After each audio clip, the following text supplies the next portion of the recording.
je serai un peu plus clair aujourd'hui.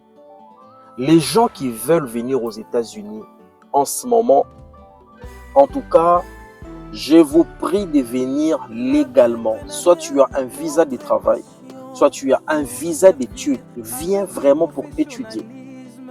Soit tu viens par pétition pour rester et vivre normalement, soit tu viens par la dévéloterie. C'est tout. Il n'y a pas d'autre alternative à faire pour venir vivre aux États-Unis. Les agences de voyage qui vous diront venez aux États-Unis, il y a des solutions. Je vous prie, mes frères, gardez votre argent. Je vous prie, mes frères et sœurs, les parents, conseillez vos enfants de ne pas venir aux États-Unis pour venir faire les ngunda ou bien faire autre chose. Présentement, les choses ne se passent pas comme prévu. Je vous prie de venir aux États-Unis légalement pour vivre.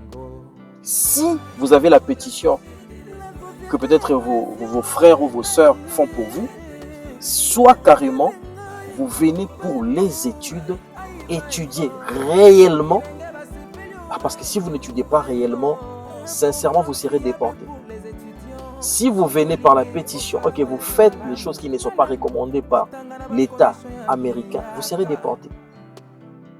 Évitez de venir à pied ici. Ceux qui sont venus à pied avant et qui ont leurs documents, gloire à Dieu. Mais ceux qui veulent venir maintenant, là, je ne vous conseille pas.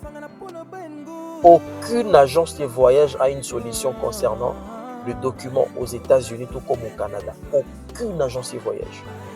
C'est l'immigration qui octroie les documents. Aucune agence de voyage vous dira à partir du Congo que lorsque vous allez arriver, vous aurez les documents, on fera ça pour vous. Si l'immigration refuse.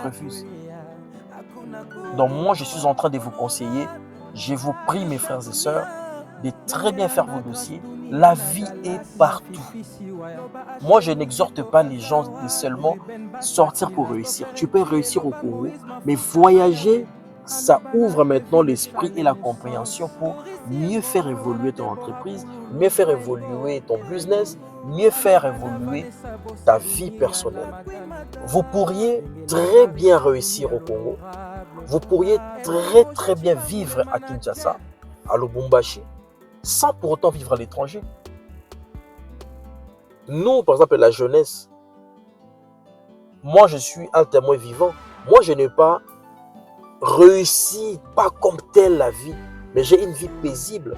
Cette vie paisible, je ne l'ai pas eue à l'étranger. Je l'ai eue au Congo, qui m'a permis aujourd'hui de vivre à l'étranger paisiblement. Parce que je me suis forgé. Alors, toi qui es jeune comme moi, dans la Bible, on nous dit, là où fouleras tes pieds, Dieu te donnera en possession. Chacun a sa destinée. Chacun a la manière de voir sa vie. Chacun ne vivra pas selon la volonté d'une personne. Non.